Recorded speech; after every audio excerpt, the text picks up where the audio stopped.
Olá, bom dia para você.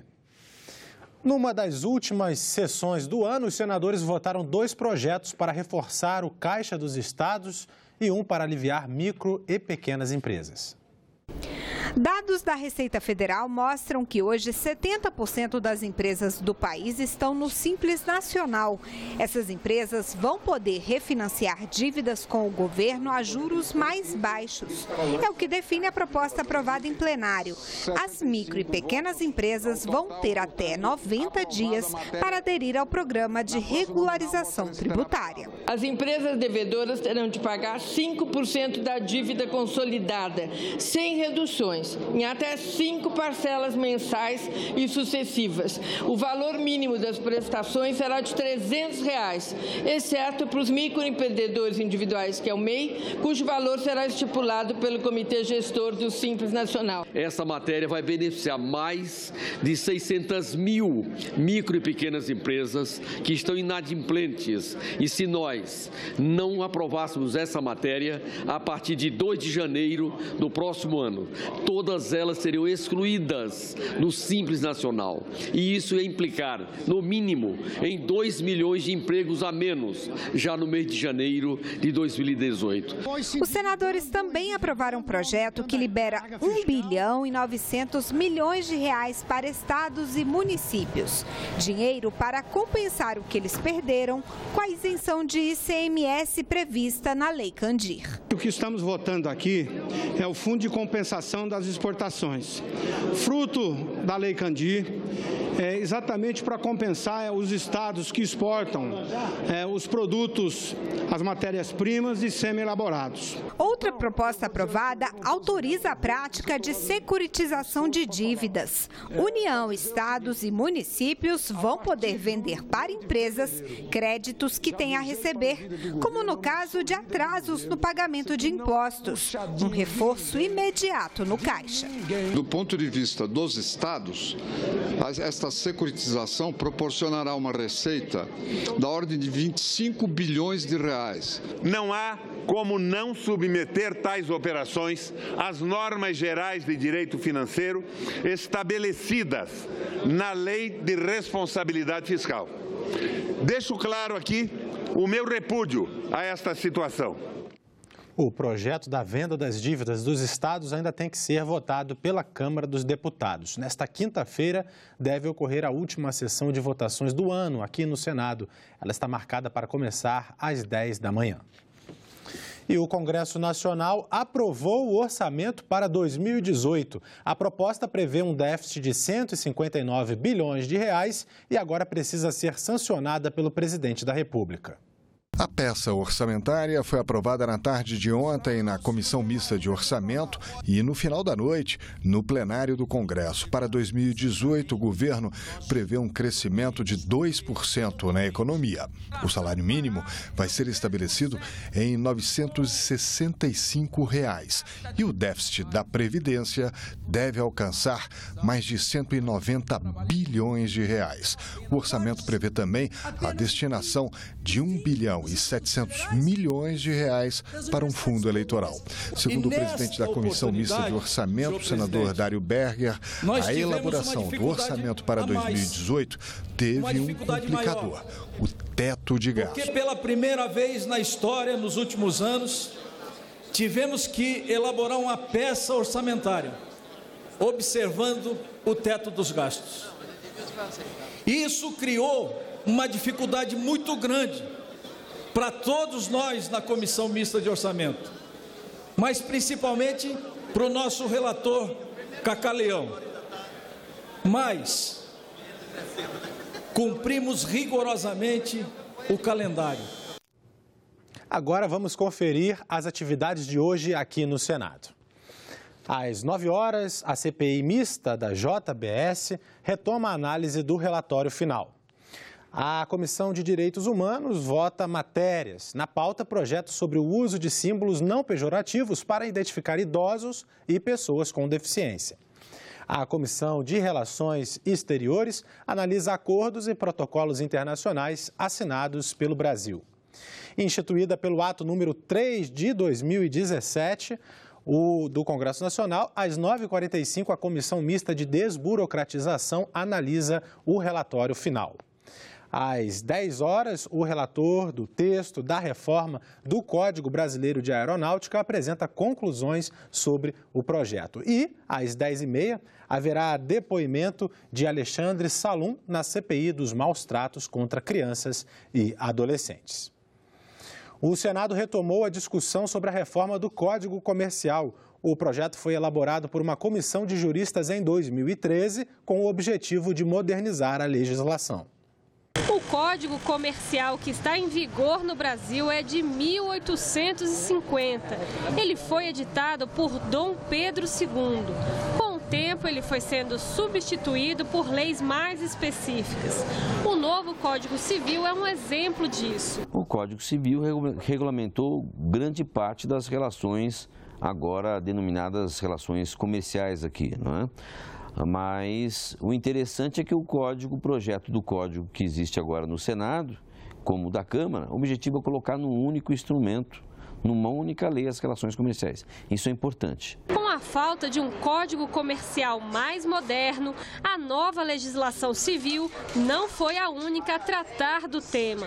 O Código de Defesa do Consumidor também entra no assunto. E é um problema delicado, que é o Código do Consumidor, que é um certo conflito entre Código Comercial e Código do Consumidor. Vamos ter também que resolver esse impasse, que é extremamente importante. O Código do Consumidor avançou demais em direitos inalienáveis da própria atividade comercial, o que comprometeu algumas atividades importantes, sem gerar realmente direitos, né, do consumidor.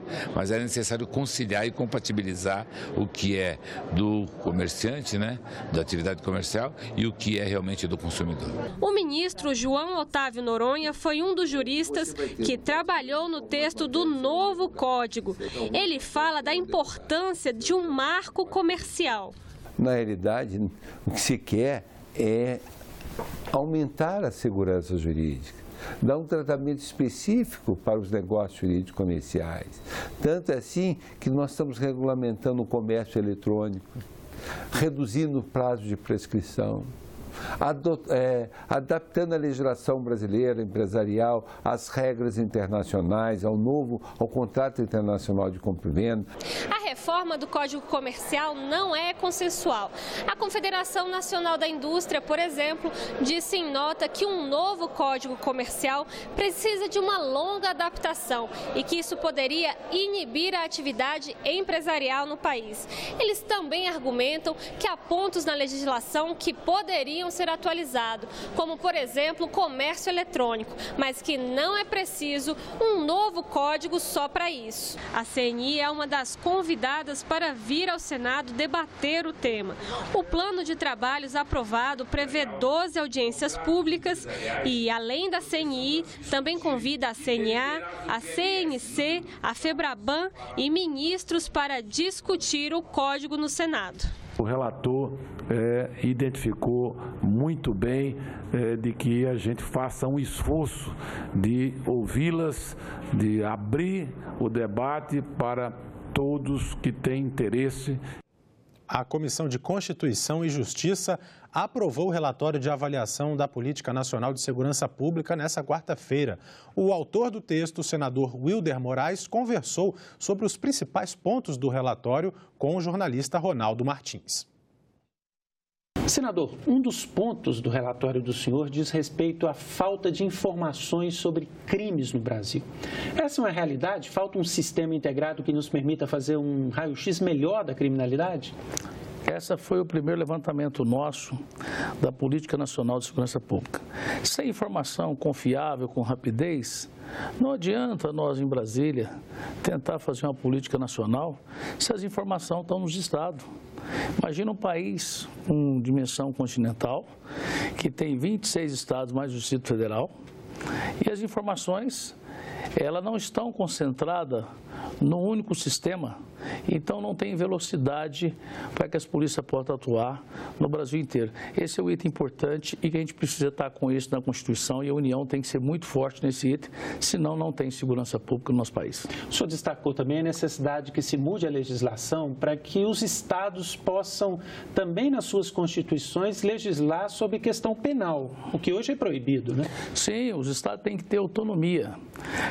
Os estados hoje, não podemos nós aqui em Brasília, o parlamento, a União, tentar fazer política pública para o país inteiro, tendo que cada estado tem sua característica.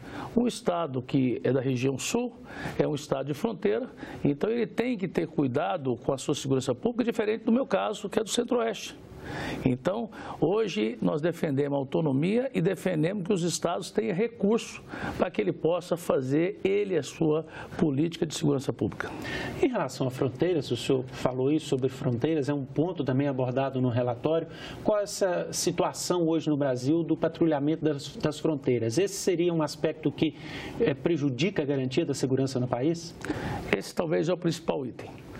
Um país que não tem uma polícia que cuida da entrada das drogas, que hoje praticamente ou entra pelo mar ou entra pelas divisas secas, que nós temos 23 quilômetros, nós queremos que nosso projeto, a sugestão é militarizar essa região, que dê condição da polícia fazer esse controle. Hoje nós temos, para se ter uma ideia, 15 mil policiais da Polícia Federal fazendo essa ação, enquanto que nós não vamos dar nenhum policial por quilômetro.